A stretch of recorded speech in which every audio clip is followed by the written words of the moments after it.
الحمدللہ ابھی آپ درباریہ صدر درباریہ جناب مرزا شاہ نواز پر قاضی ہائی کورٹ ایڈوکیٹ صاحب سے ان کے بلیغ خیالات سماعت فرما رہے تھے۔ اب جیسا کہ اعلان کیا گیا ہے کہ دعائے عاشورہ پڑھائی جائے گی۔ یہ دعائے عاشورہ کیا ہے؟ حضور امام زین العابدین علیہ السلام جو حضور امام حسین علیہ السلام کے شہزادے ہیں، لگتے جگر ہے، کربلا کے پورے واقعات آپ نے اپنی نگاہ سے دیکھا ہے۔ کربلا کا مشاہدہ آپ نے کیا ہے۔ وہ ذات امام زین العابدین علیہ السلام کے وصال فرمانے تک امام زین العابدین کی آنکھوں میں آنسو ہی آنسو رہتے تھے، کیونکہ انہوں نے پورا کربلا کا منظر اپنی نگاہوں سے دیکھا تھا۔ تو جب بھی ان کے سامنے پانی لایا جاتا تو آپ زر و خطار ہوتے۔ آج کل یہ وبا نکلی ہے کہ 3 دن کا فرق۔ یہ جو وہابی لابی ہے، خارجی، سعودی، نجدی، لعنتی، یہ امام حسین علیہ السلام کے غم کو کیا سمجھے گی؟ غم حسین کا احساس کرنا، اس میں آنسو بہانا رسول پاک صلی اللہ علیہ وسلم کی سنت ہے۔ اب آپ لوگ کو معلوم نہیں، وہ بچہ سعودی کو گیا آیا ہوا نہیں ہے، یہ آپ کی صحیح سمجھ گئے۔ یہ اپنا ایمان دینار و درہم، ڈالر اور ریال پہ بکنے والا نہیں ہے۔ ہمارا ایمان سرکار کی محبت ہے، اور ان کے شہزادے اتنے مسائل اٹھائے اور کربلا کے میدان میں شہید ہوئے، تو ان کے غم کو سمجھ رہے ہیں کہ 3 دن کا غم ہے۔ تمہارا باپ پر آتے 3 دن کے بعد دھونا بجا کے بیٹھو۔ یہ غم حسین خدا سب کو سرفراز کرے۔ غم حسین خدا سب کو سرفراز کرے۔ یہ وہ غم ہے ہر غم سے بے نیاز ہے۔ یہ بزرگان ہم اپنا وہابیوں کی صحبت میں ڈوغلے پورے سلے کلیاں یا مشاہدین آج کل کے علماء اب علماء کو بلا کے تقریر کر رہے، کیا سمجھ میں آتی؟ سرکار امام حسین کی محبت، امام حسین کی محبت کتابوں سے نہیں آتی۔ امام حسین کی محبت اولیاء کی چوکھٹوں پر بیٹھنے سے آتی ہے۔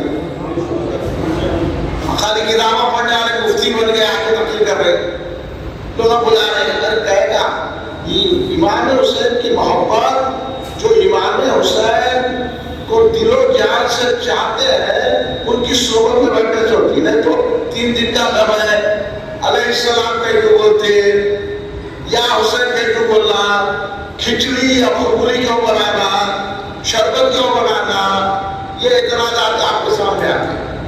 تو آج کل کے علماء جواب دینا، ہمارے علماء جواب دیتے ہیں، اوپر کے وعدہ کر کے آپ کو نکل جاتے ہیں۔ یہاں ہم ہر چیز کا جواب دیں گے آپ کو، بتائیں گے کہ امام حسین کی محبت کیا ہے۔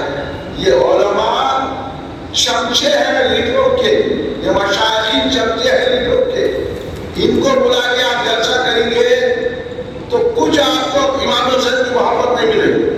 ابھی آپ نے سن لیا نا کہ امام حسین کے ساتھ کھیلنے والے بچے سے سرکار اتنا پیار کر رہے ہیں، اس کو پوسے بھی دے رہے ہیں، اس کے سر پہ درخت شفقت بھی پھیلا رہے ہیں،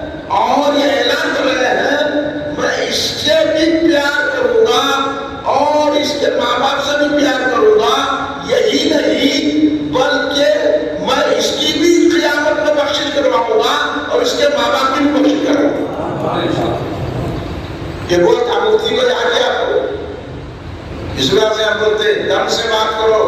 امام حسین بہادروں کے بعد میں انہوں مسلم بنا کے نہیں، کوئی مسلم بھی نہیں بولتا یا کہ منگل آگ والے ہاں، اور آپ سمجھ لو وہ بہت بڑے عالم ہے اور بہت بڑے مشائخ ہے، مرشد ہے۔ یہ حضرت امیر ماویہ رضی اللہ عنہ جو دشمنوں کو اہل بیت کے محبت کرنے والے مت سمجھو۔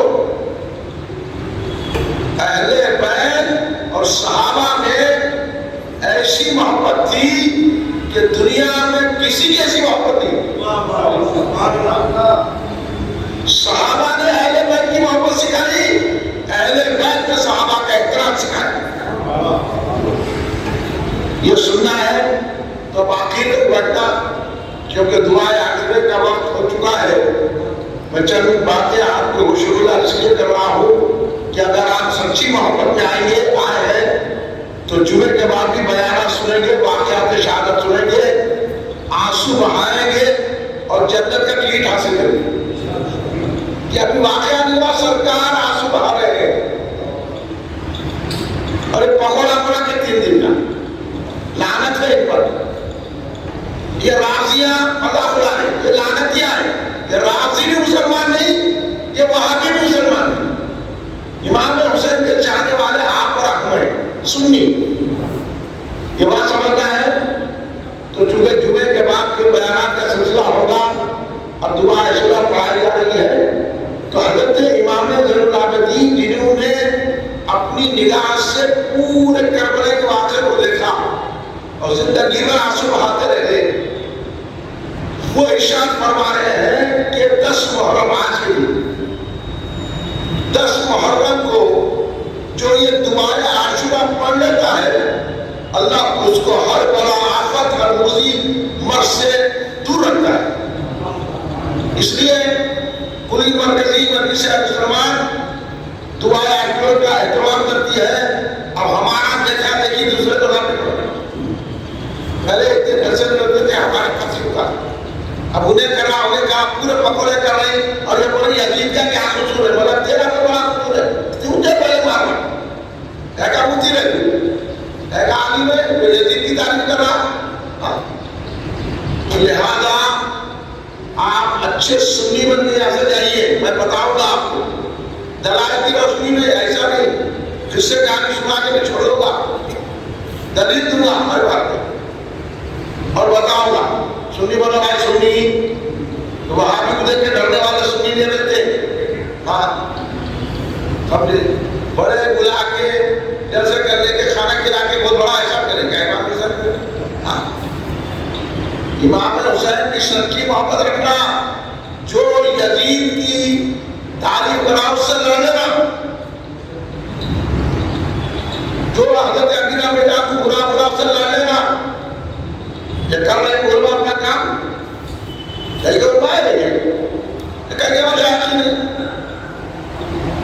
ابھی تھوڑی دیر جب آپ نے بتاؤں گا میرے بیان نہیں وہ کھولیں، اس لیے ہم امام زین العابدین سے محبت رکھتے ہیں، ان پر جان نثاری کرتے ہیں، تو ان کے حکم کے مطابق ہر سال دعائے عاشورہ یہاں پڑھائی جاتی ہے اور ابھی بھی پڑھائیں گے۔ مولانا حافظ محمد امجد نلبندی صاحب آپ کو دعائے عاشورہ پڑھائیں گے اور باادب ہو کر ٹوپی پہن کر پوری توجہ کے ساتھ رہیے، ادھر ادھر خیال نہ کروائیے، یہ دعائے عاشورہ ہے اور یہ پڑھ لیں گے آپ اس یقین سے پڑھیے کہ اللہ ثواب بھی دے گا اور ہماری سال بھر تک ہر بلا سے حفاظت بھی فرمائے گا۔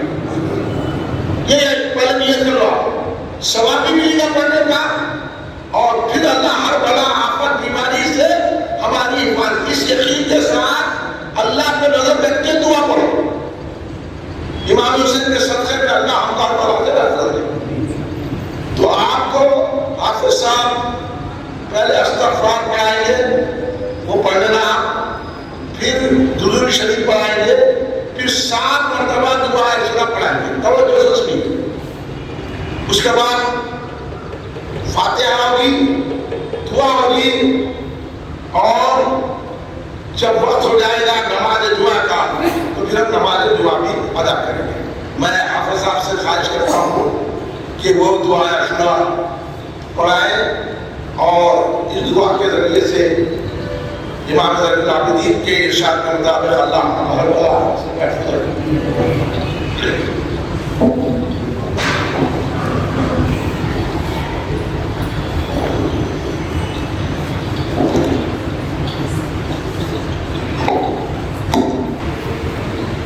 الصلاة والسلام عليك يا رسول الله. الصلاة والسلام عليك يا حبيب الله.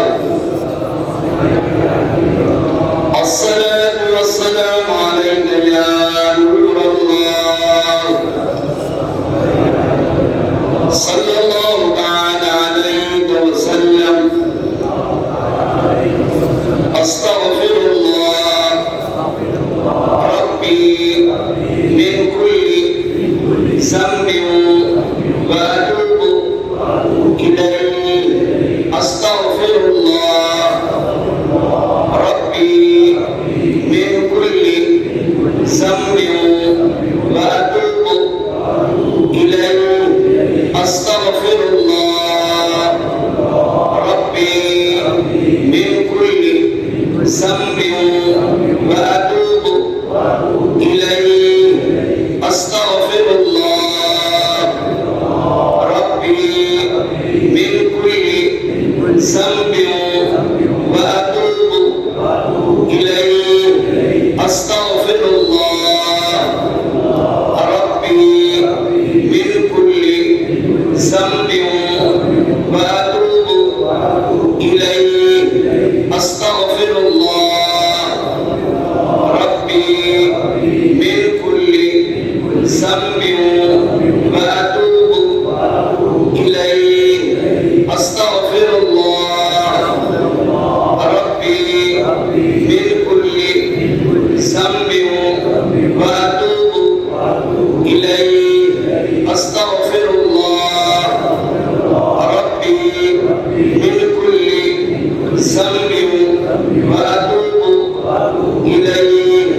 أستغفر الله ربي من كل ذنب وأتوب إليه. أستغفر الله ربي من كل ذنب وأتوب إليه. أستغفر الله ربي من كل ذنب وأتوب إليه. اللهم صل على سيدنا ومولانا محمد وبارك وسلم. اللهم صل على سيدنا ومولانا محمد وبارك وسلم وعلى آل سيدنا ومولانا محمد وبارك وسلم. اللهم صل على سيدنا ومولانا محمد وعلى آله وصحبه وبارك وسلم. اللهم صل على سيدنا ومولانا محمد وعلى آله سيدنا ومولانا محمد وبارك وسلم. اللهم صل على سيدنا ومولانا محمد وعلى آله وصحبه وبارك وسلم.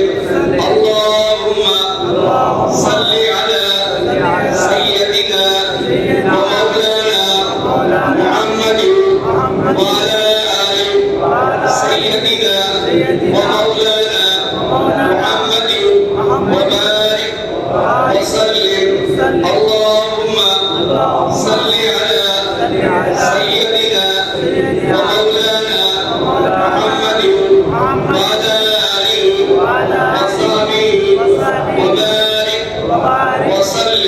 اللهم صل على سيدنا ومولانا محمد وعلى آله وصحبه وبارك وسلم. اللهم صل على سيدنا ومولانا محمد وعلى آل سيدنا ومولانا محمد وبارك وسلم. اللهم صل على سيدنا ومولانا محمد وعلى آل سيدنا ومولانا محمد وبارك وسلم. بسم الله الرحمن الرحيم. سبحان الله من الميزان ومنتهى العلم ومبلغ الرجاء وزينة العرش لا ملجأ ولا ملجأ من الله إلا إليه. سبحان الله عدد الشفع والوتر وعدد كلمات الله التامات كلها. نسألك السلامة برحمتك يا أرحم الراحمين. والله حسبنا ونعم الوكيل. نعم المولى ونعم النصير. ولا حول ولا قوة إلا بالله العلي العظيم. وصلى الله تعالى على سيدنا محمد وعلى آله وصحبه وعلى المؤمنين والمؤمنات والمسلمين والمسلمات عدد ذرات الوجود وعدد معلومات الله. الحمد لله رب العالمين. سبحان الله من الميزان ومنتهى العلم ومبلغ الرداء وزينة العرش لا ملجأ ولا ملجأ من الله إلا إليه. سبحان الله عدد الشفع والوتر وعدد كلمات الله التامات كلها. نسألك السلامة برحمتك يا أرحم الراحمين. والله حسبنا ونعم الوكيل. نعم المولى ونعم النصير. ولا حول ولا قوة إلا بالله العلي العظيم. وصلى الله تعالى على سيدنا محمد وعلى آله وصحبه وعلى المؤمنين والمؤمنات والمسلمين والمسلمات عدد ذرات الوجود وعدد معلومات الله. الحمد لله رب العالمين.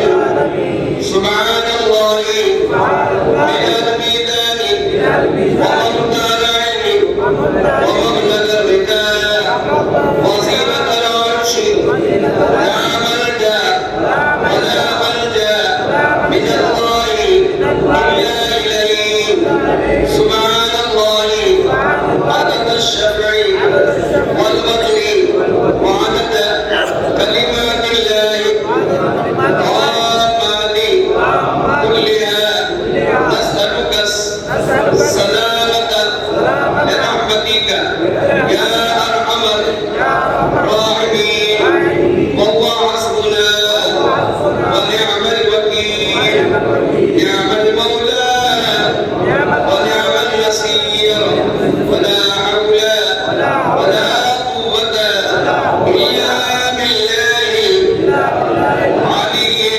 عظيم. وصلى الله تعالى على سيدنا محمد وعلى آله وصحبه وعلى المؤمنين والمؤمنات والمسلمين والمسلمات عدد ذرات الوجود وعدد معلومات الله.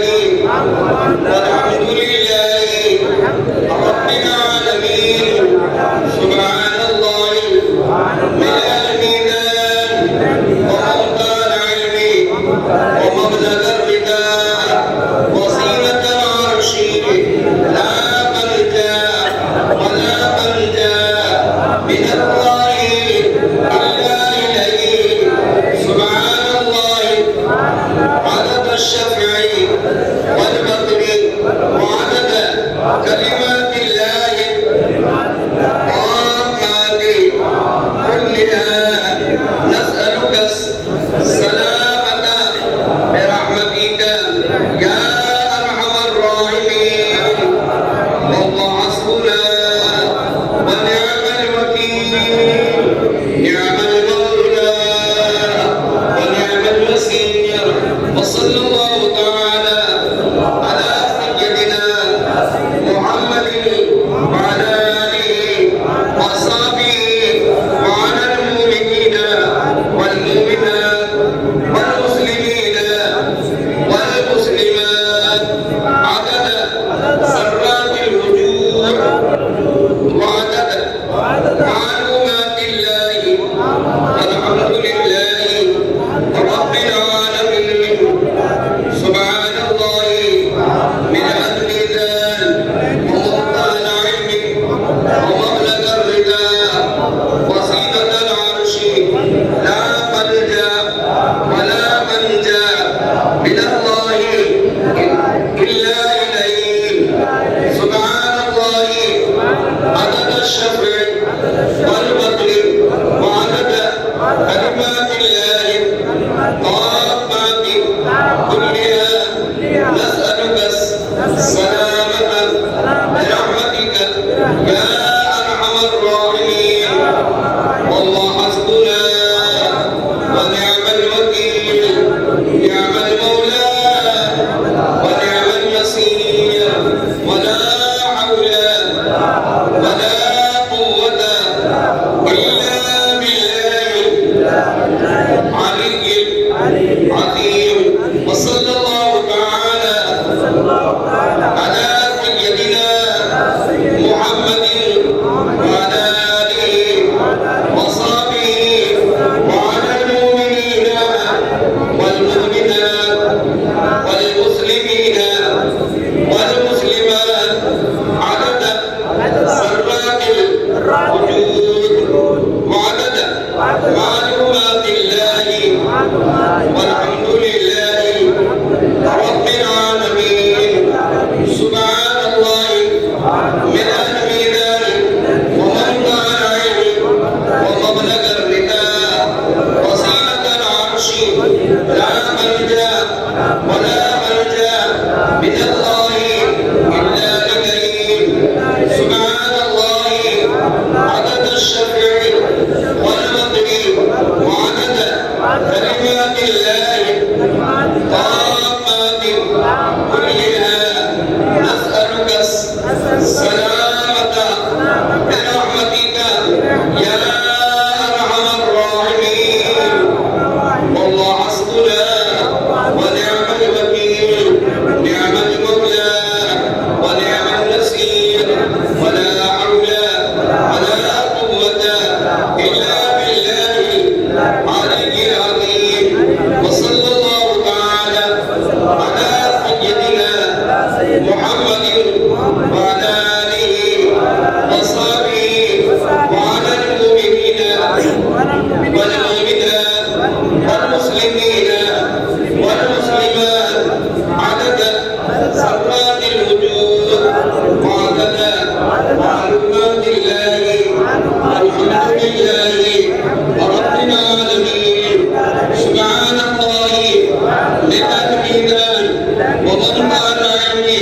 ومبلغ الهدى وزينة العرش لا ملجأ ولا ملجأ من الله إلا إليه سبحان الله عدد الشفع والوتر وعدد كلمات الله الطامات كلها نسألك السلامة برحمتك يا أرحم الراحمين وهو حسبنا ونعم الوكيل نعم المولى ونعم النصير ولا حول ولا قوة إلا بالله العلي العظيم وصلى الله تعالى على سيدنا محمد وعلى آله وصحبه وعلى المؤمنين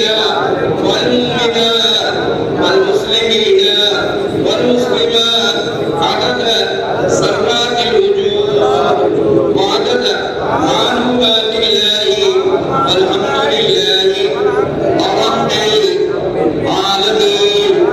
اللهم صل على سيدنا ومولانا محمد وعلى آله وصحبه وبارك وسلم. اللهم صل على سيدنا ومولانا محمد وعلى آله وصحبه وبارك وسلم. اللهم صل على سيدنا ومولانا محمد وعلى آله وصحبه وبارك وسلم. اللهم صل على سيدنا ومولانا محمد وعلى آله وصحبه وبارك وسلم. اللهم صل على سيدنا ومولانا محمد وعلى آله وصحبه وبارك وسلم. اللهم صل على سيدنا ومولانا محمد وعلى آله وصحبه وبارك وسلم. اللهم صل على اللهم صل على سيدنا ومولانا محمد وعلى آله وصحبه وبارك وسلم. اللهم صل على سيدنا ومولانا محمد وعلى آله وصحبه وبارك وسلم. يا قابل توبتي سيدنا آدم يوم عاشوراء يا قابل توبتي سيدنا آدم يوم عاشوراء يا خالد كربي سيدنا ذنون يوم عاشوراء يا جامع شمري سيدنا يعقوب يوم عاشوراء يا سامع دعوتي سيدنا موسى وسيدنا هارون يوم عاشوراء يا عيسى سيدنا إبراهيم من النار يوم عاشوراء يا رافع سيدنا إدريس إلى السماء يوم عاشوراء يا رقيبة دعوتي سيدنا صالح في الناقة يوم عاشوراء يا ناصر سيدنا ومولانا محمد صلى الله عليه وعلى آله وصحبه وسلم يوم عاشوراء يا رحمن الدنيا والآخرة ورحمهما صل على سيدنا محمد وعلى آله سيدنا محمد وصل على جميع الأنبياء والمرسلين واقضي حاجاتنا في الدنيا والآخرة وأعطهم لنا في طاعتك ومحبتك ورضاك وأحيانا حياة طيبة على الإيمان برحمتك يا أرحم الراحمين. اللهم بحرمة الحسن وأخيه وأمه وأبيه وجده وبنيه فرج عنا معنا فيه. ربنا تقبل منا. الفاتحة إلى حضرة النبي وآل النبي وأصحاب النبي صلى الله عليه وسلم. بسم الله.